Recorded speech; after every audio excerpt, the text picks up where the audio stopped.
Our next presenter is Nate Green. Nate is the Academic Technology Coordinator at Sidwell Friends School in Washington, D.C. His talk is called My Homemade Blockchain Game, Turning the Crypto Craze into a Creativity and Learning Craze.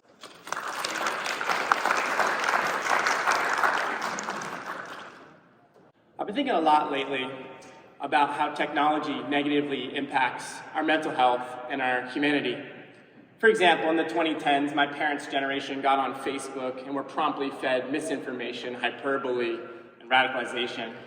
More recently, my generation invested in cryptocurrencies hoping to make a quick buck. And I found out that my students, particularly my 5th grade boys, were interested in this. So I did some research and I wrote about this. And I could see some of the negatives of this, but I was struggling to find and buy into the hype. And you can see I wrote this at the height of the crypto boom, peep the receipts. And so I figured I needed to inoculate my students against some of the problems with this, and no better way to do that than to teach it. So I decided I had to create my own cryptocurrency. I called up my friend Desmond, and with a little help from a few apps and some basic coding in Google Sheets, we created a functioning blockchain. I called it the Garmin blockchain after our head of school, Brian Garmin. But what would Garmin's be worth? And would it help my students get crypto? Well, somehow this game helped me answer those questions. Let me explain. This is a role-playing game I played a lot as a kid, and like Dungeons & Dragons and other role-playing games, you get gold and you get items, you go on quests, defeat bosses and mythical creatures and get more gold and items and outfit your character. I wondered if I could harness that same feedback loop for my students. So I decided in addition to giving them garments, that I would also give them NFTs, which were items. So I know you're probably wondering, what are volcanic bolt spikes? Well, the essential skill of this unit for me was creativity. So students had to come up with what their NFTs are and what they did in battle.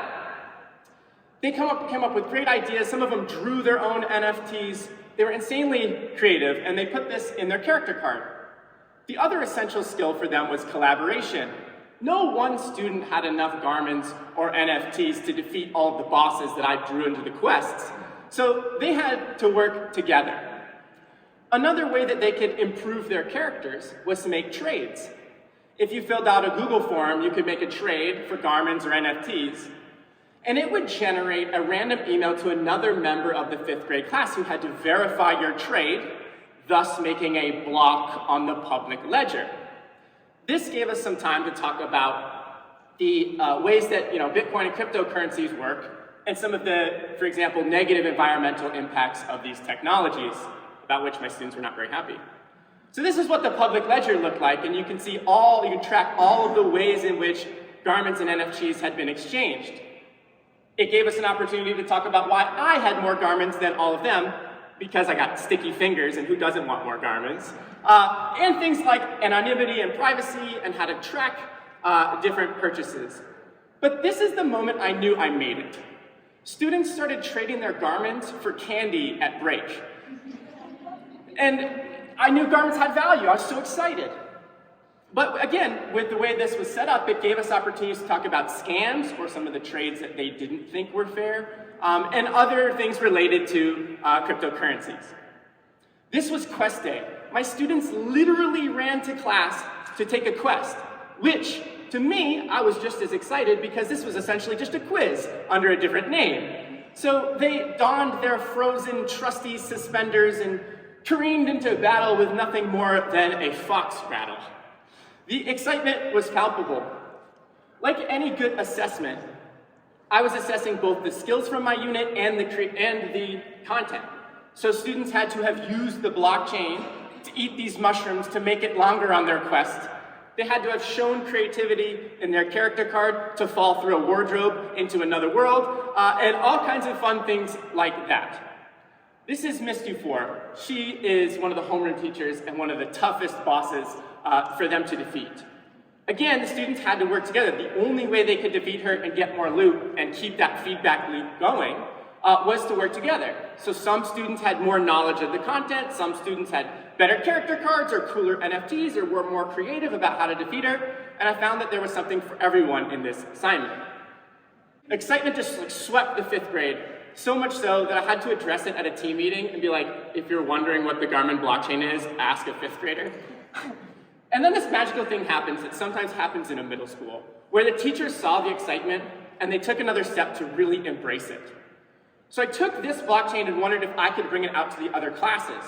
After a field trip to the National Basilica and the National Cathedral, I wrote a quest about Gothic and Romanesque architecture that students had to complete. So simultaneously, they were learning more about their other classes and learning more about my class. So I decided to do this with math as well. So this is the math menagerie, where students had to use their knowledge of triangles to hide from arrows that were coming out of their tree, and add and multiply fractions in order to pick a lock to defeat their math teacher and win a parabolic longbow. One of the other cool things I found about this is that because it was a quest and it was fun and different, they weren't afraid to fail. And sometimes they did, and they just showed grit and resilience.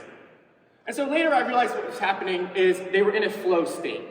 I could increase the difficulty of my quests, and their characters and their skill level kept getting better too, at a rate where they were always in that flow zone and never bored or anxious. And this made a huge difference in the learning, not just in my class, but in all of the classes. So then I took another step, and I was like, well, why don't you all make your own quests and take each other on them? And so we essentially did a sort of 20% time passion project where they took something they learned in the 5th grade and then took 3 or 4 of their friends on it through the same mechanics that we had been using in all of these other quests. So they went back to their classes and they're like, this is so fun, we want to do more of this. Can we do this in your class? And so for a research project in social studies, we found a way to add elements from the Garmin blockchain into this research project.